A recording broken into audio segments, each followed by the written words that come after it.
দেখুন বন্ধুরা, সাজ্জাদ ঘাস কাটছে। দেখুন অনেক সুন্দর করে ঘাসগুলো কাটছে। দেখুন ঘাস ছোট মানুষের শ্রম।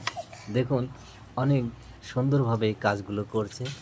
ঘাসগুলো অনেকগুলোই ঘাস, তা দেখুন বন্ধুরা কি চমৎকার সুন্দরভাবে কাটছে। ছোট মানুষও সফলতা খুঁজছে ঘাসগুলো কেটে। তো দেখুন দারুণভাবে কাটছে। তার দুটি গরু আছে, সেই দুটি গরুর জন্য ঘাসগুলো কাটছে। তা দেখুন ঘাসগুলো প্রায় কাটা শেষের দিকে, প্রায় তো অনেকগুলোই ঘাস কাটছে। ছোট মানুষ হয়ে একটা দুটা করে নিচ্ছে।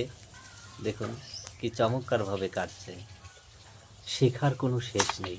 তা বন্ধুরা দেখুন এই ছোট মানুষটাও শিখছে ঘাস কাটা। তা আসলেও সবাই ছোট থেকেই বাচ্চাদেরকে শেখাতে হবে কিভাবে চলতে হবে, কিভাবে মানুষের সাথে ব্যবহার করতে হবে, কিভাবে মানুষের সাথে ভালো আচরণ করতে হবে। ছোট সময়ে না শেখালে বড় হলে শিখতে পারবে না।